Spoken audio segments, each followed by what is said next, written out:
Selamat sore untuk kita semua.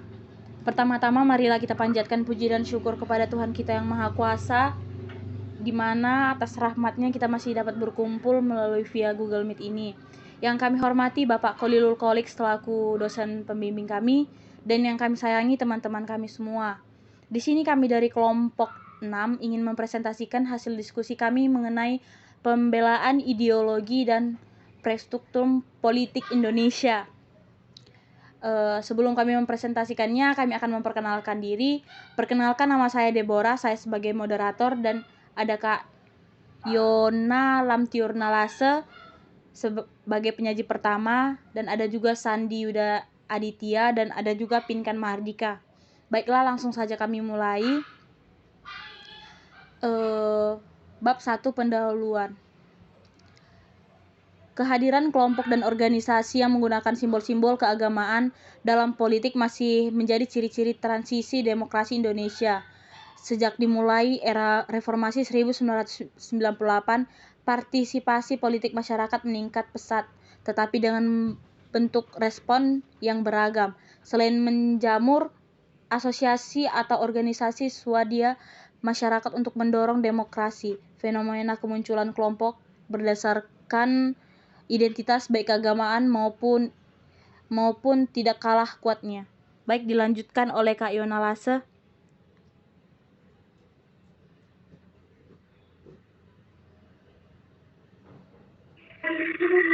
Terima kasih kepada moderator. Akan saya lanjut yaitu mengenai pembelaan ideologi dalam transisi rejim di Indonesia. Politik aliran diperkenalkan sebagai kerangka teoritis dari Louis Flores Geertz untuk menjelaskan pemilahan karakteristik masyarakat di Jawa yang terkait dengan kecenderungan ideologi politik. Geertz memilah-milah masyarakat Jawa ke dalam upaya memahami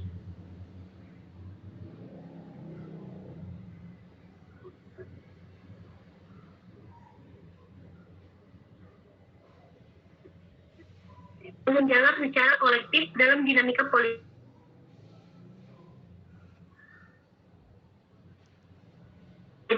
Dan landasan ideologis yang hingga saat ini memengaruhi pembelaan poros kekuatan politik.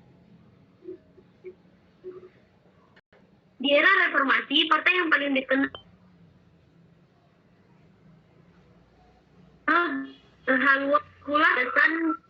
gagasan kiri adalah PDIP karena sejarah mereka yang merupakan penggabungan partai politik nasionalisme, sosialisasi, dan Kristen. Para kalangan priayi sulit untuk diidentikan dengan partai tertentu.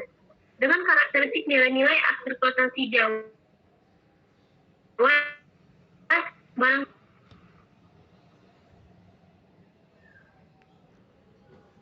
Lanjut, Kak. ini kakak.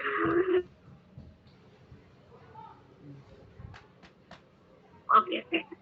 Penting dukungan dari elemen-elemen Islam demi terpeliharaannya stabilitas politik. Friksi politik agama dalam kompetensi Pilgub DKI Jakarta 2017 memasuki pertengahan 2016, isu politik terpusat pada pemilihan gubernur Jakarta yang diikuti oleh 3 kandidat, yaitu oleh PDIP, Partai Hanura, Partai Sudah Polisi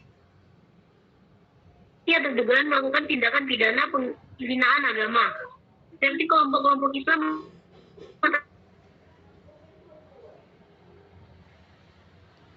dugaan tersebut meskipun merasa dirinya tidak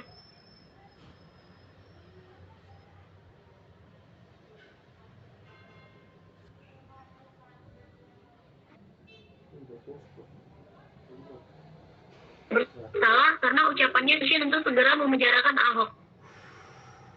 Organisasikan. Kak, lanjut 2 titik. Oke.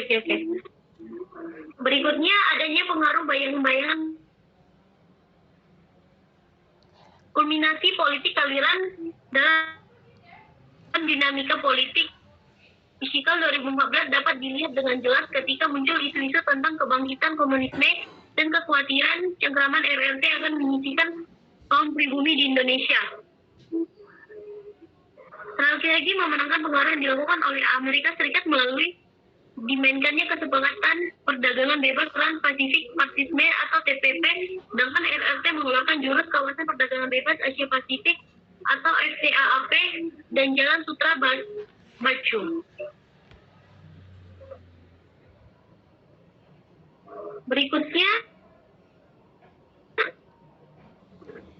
kesimpulan, sentimen agama masih menjadi berikutnya ada faktor. kesimpulan. Baiklah, saya lanjut kesimpulan. Ini Sentimen lanjut langsung ke bab 3, Kak. Sentimen agama masih menjadi faktor yang mempengaruhi dinamika politik di Indonesia setelah Reformasi 1998. Politik aliran kembali menguat dan ditandai bentuknya konfigurasi partai-partai yang menjurus pada pembelahan ideologi yang berlaku pada periode Orde Lama, yaitu nasionalis, sekular, nasionalis, dan Islam. Kategori ideologi tersebut mengundang perdebatan, terlebih-lebih partai bergerak dinamis dan cair dalam bekerja sama dengan menggalang dukungan. Karena itu, memasuki pemilu 2004, pola pengelompokan partai pada ajang Pilpres tidak mencerminkan batasan-batasan ideologi. Demikian pula dengan pemilu 2009, kerjasama antara partai yang tidak mencerminkan pengelompokan ideologi, tetapi cenderung mengutamakan asas kepentingan atau praktisme politik. Namun meskipun partai-partai berupaya meluaskan pendukungnya dari konstituen tradisionalnya dan cara-cara kampanye canggih semakin mendominasi, gejala politik alirannya ternyata tidak benar-benar habis di tingkat basis massa. Keberhasilan PDIP mengantarkan kader atau Jokowi sebagai presiden menjadi partai utama pemerintah ternyata turut membangkitkan kembali sentimen agama melawan komunis. Baiklah, terima kasih kepada teman-teman kami yang sudah mendengarkan hasil presentasi kami. Bila ada tutur kata kami yang salah, kami mohon maaf. Yang ingin bertanya boleh berkunjung di kolom komentar kami. Hanya ini yang bisa kami simpulkan. Terima kasih.